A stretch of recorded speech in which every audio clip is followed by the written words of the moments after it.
in terms of monetary gain. Monetary gain. Come on. Mana? Lama sekarang semua kena cakap tentang duit kan. Betul, saya setuju. What do you think?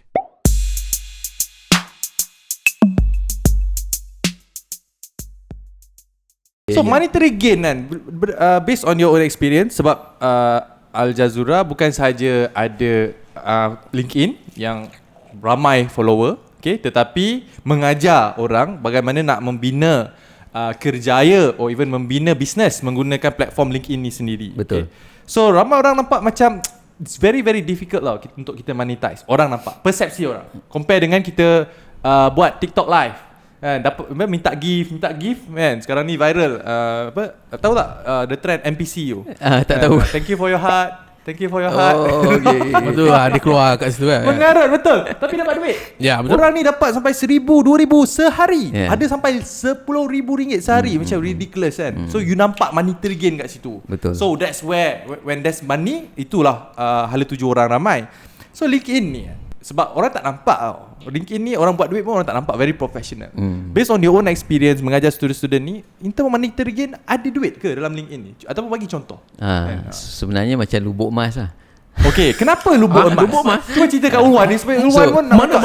So contoh kalau kita tengok dan ini sebenarnya boleh digunakan pakai atas semua social media platform lah. Dulu sebelum orang buat dekat TikTok, live dekat TikTok, ada juga orang buat dekat Facebook, betul? Tapi kalau kita tengok nilaian satu-satu item yang dia jual tu, selalunya dia akan within certain range lah. RM10 kepada RM100. Okay. Kalau ribu pun dia bukan ribu yang tinggi, dia ribu yang awal-awal ribu lah, 1,000, 2,000 kan. Tapi lebih pada tu, selalunya orang takkan buat purchasing directly online, berdasarkan apa dia tengok online. Mungkin dia ada beberapa keperluan, dia nak check dulu ke, dia nak tengok dulu ke. Kalau servis lagi berbeza pula kan. Kalau orang tu nak pitch dia punya servis, macam mana dia nak pitch online, macam mana dia nak buat proposal online, macam mana dia nak bagi tahu kalau servis ni berapa. Oh, betul juga kan. Jadi kalau kita tengok, mungkin ada orang letak di website, tapi tak semua services kita pamerkan kat website. Dan selalunya yang kita pamerkan kat website adalah harga-harga yang sedikit rendah lah. Marhain lah. Sedikit rendah supaya murmur. Itu untuk attract orang lah, untuk attract orang kan. Contohnya nak buat design kan. Dekat website dia tulis sekitar 500 ke 1,000. Tapi bila buat consultation, kira balik RM15,000 nak buat logo. Sebab apa? Requirement dia mungkin sedikit beza dengan logo biasa. Betul. Kan? Jadi servis macam tu susah kita nak advertise ataupun sekadar nak terus tulis dekat social media. Dan orang kalau tengok pun dia akan petikaikan, mahal lah kan, sebab dia mungkin tak boleh nak jelaskan kenapa harga sedemikian. Jadi selalunya transaksi tu berlaku di sebalik social media punya posting. Kat depan tu kita nampak posting kan. So kita dah siapkan profile kita, mungkin orang akan tengok konten kita, mungkin dekat konten kita cerita sikit lah, kita buat servis apa, kita buat produk apa. Tapi kalau orang nak beli, orang nak ambil, mungkin dia akan tengok kita punya website. Mungkin dia akan datang kita punya lokasi kedai atau office. Kat situ baru berlakunya sedikit transaksi. Mungkin untuk mereka yang ada bisnes yang dia ada physical product, mungkin orang boleh tahu produk dia harga berapa kan. So kat situ kita boleh tengok juga nilaian. Tapi mungkin dia tak menjual dekat LinkedIn. Dia mungkin sekadar marketing untuk create awareness, untuk position dia punya branding kan. Tapi kalau kita pergi tengok yang buat servis, dia selalu tak advertise kan. Lawyer, doktor, dental surgeon kan. Kita boleh buat anggaran lah kalau nak pakai braces berapa harga kan. Tapi betul. Selalunya kita jarang nampak dia advertise kan. Ada, bukan tak ada. Tapi kalau doktor yang lagi premium, lagi tak advertise lah. So macam mana mereka ni menggunakan LinkedIn ni? So dia menggunakan LinkedIn ni satu sebagai kaedah marketing untuk create dia punya visibility dan credibility untuk dia punya branding, dia punya pengalaman. Dan kalau orang minat, orang pergi jumpa dia, pergi buat call kan, pergi kat website dia kan. Ataupun shortcut dia kan, kita boleh DM. Kita boleh DM. Kalau kita tengok pula, ramai orang, contohlah saya ajar orang buat marketing kan, contoh. Dan orang selalu ingat bila kita ada social media, bila kita buat satu post, terus orang nak beli. Tak.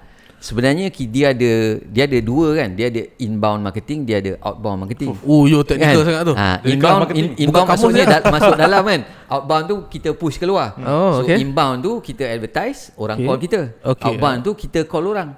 Call orang kan. Dan kalau kita tengok zaman sebelum social media, memang orang buat marketing memang kena pergi buat cold call, kena pergi edar flyer, kena pergi ketuk pintu, jumpa orang, buat presentation apa semua kan. So sebenarnya benda tu sama. Cuma kita sekarang ada platform online untuk permudahkan urusan nak cari prospek, nak buat the initial meeting yang pertama, kedua kan. So yang itu semua kita boleh buat online. So apa kelebihan LinkedIn ni berbanding dengan platform-platform lain? Okay, so contohlah Dr. Adam, kalau ada Facebook kan, jarang kot berkomunikasi dekat DM atau Messenger. Jarang kan. Tapi sebenarnya dekat LinkedIn memang berlaku. Oh, dia macam like I message dia orang lah, senang cakap.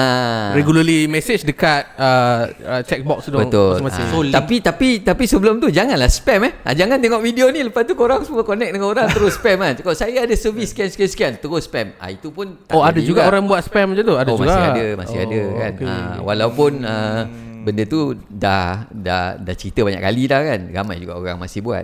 Tapi benda tu kita tak suka. Kita tak suka orang spam inbox kita. Sama juga, kita janganlah buat kat orang. Boleh tak saya simpulkan LinkedIn ini dia punya sales dia kan, ataupun monetary gain dia datang di sebalik apa yang kita nampak dekat posting tapi berlaku dekat DM. Betul. Yang mana kebanyakan social media yang lain kan, macam IG ke ataupun TikTok ke Facebook ke, benda tu berlaku di secara live lah, ataupun apa yang anda nampak dekat dalam posting-posting mereka, diorang letak link dan sebagainya. So pembelian tu berlaku di situ. Tapi LinkedIn is all about building networking. Betul. Okay. Building the network, building the relationship and also building the trust lah kan. Sebab mungkin kita pernah dengar kan, orang beli daripada orang yang dia percaya, orang yang dia kenal, orang yang dia suka. Betul. Jadi kita kena bina lah kepercayaan tu. Bukan dia terus connect, dia terus percaya kan. Dia mungkin nak tengok dulu kan, konten-konten kita best ke tak, supaya dia suka ke tak.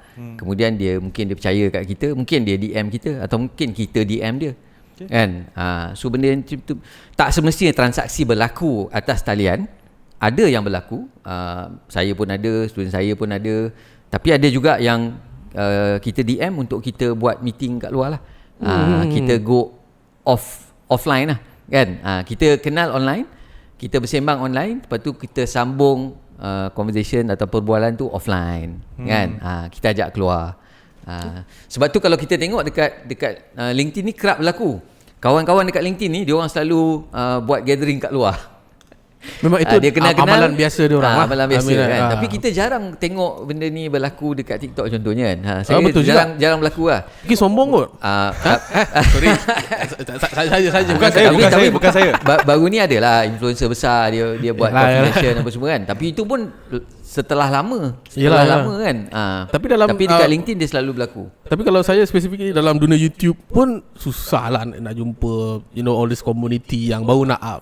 Saya antara orang yang kau orang Kajang, kau orang Bangi, orang Sedang jom kita berjumpa. Saya pula yang nak jumpa orang YouTuber yang baru nak up.